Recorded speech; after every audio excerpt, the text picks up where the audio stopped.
Paper plate making machine, semi automatic single die paper plate making machine అంటారు, semi automatic buffet plate making machine అంటారు, hydraulic paper plate making machine అంటారు, hydraulic buffet paper plate making machine అంటారు.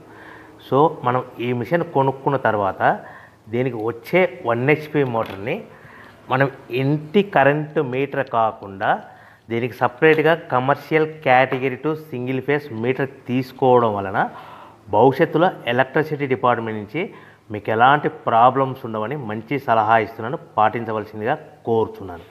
So ఈ semi automatic hydraulic single die buffet plate making మిషన్లో కేవలము buffet ప్లేట్లు మాత్రమే తయారు చేసుకోగలుగుతాము.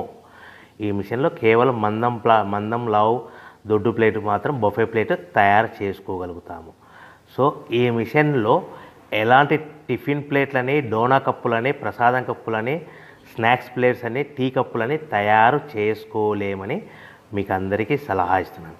సో ఈ బఫే ప్లేట్లు ఏ విధంగా తయారు చేసుకోవచ్చు అంటే కనుక మనకు రా మెటీరియల్ షీట్ ఇలా ఉంటుంది. ఈ షీట్ని డై మధ్యలో పెట్టి గేర్ వెనక్కి లాగితే కనుక 1, 2, 3 సెకండ్లు లాగిన తర్వాత అదే గేర్ను ముందుకు నెట్టడం వలన డై కిందికి వస్తుంది. ఈ విధంగా తయారైన ప్లేట్ చేసుకోవచ్చు. సో ఈ బఫే ప్లేట్లు మనం ఎన్ని తయారు చేసుకోవచ్చు అంటే కనుక నిమిషానికి 5 నుంచి 10 ప్లేట్లు తయారు చేసుకోవచ్చు. అది కూడా ఆపరేటింగ్ చేసే ఆపరేటర్ మీద ఆధారపడి ఉంటుంది.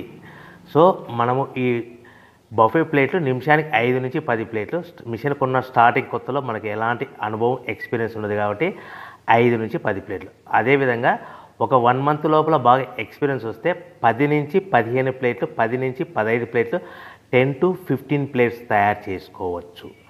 సో మనకు ఈ మిషన్లో రౌండ్ బఫే ప్లేట్ తయారు చేసుకోవచ్చని మీకు అందరికీ సలహా ఇస్తున్నాను. సో ఈ బఫే ప్లేట్లు మార్కెట్లో హెవీ డిమాండ్ ఉంటాయి. సో మనకు ఈ బఫే ప్లేట్లు ఈ విధంగా మనము నిమిషానికి ఆపరేటర్ మీద ఆధారపడి ఉంటుంది కాబట్టి నిమిషానికి 5 నుంచి 10 ప్లేట్లు పర్ డే 8 గంటల నుంచి 10 గంటలలో యావరేజ్గా 3000 నుంచి 5000 ప్లేట్లు తయారు చేసుకోవచ్చని మీకు అందరికీ సలహా ఇస్తున్నాను. ఈ బఫే ప్లేట్లు అనేటివి మార్కెట్లో మోస్ట్ డిమాండ్ ఉంటాయి కనుక సో ఈ బఫే ప్లేట్లు మనం ఈ మిషన్కు మనకు ఎన్ని ప్లేట్లు తయారు చేసుకుని చెప్పాం కదా. సో రా మెటీరియల్ ఎంత కాస్ట్ పడుతుంది, సో మనం తెచ్చుకోవాలనుకుంటే రా మెటీరియల్కి ఎంత ట్రాన్స్పోర్ట్ పడుతుంది, తెచ్చుకున్న రా మెటీరియల్ను మన ప్లేట్గా తయారు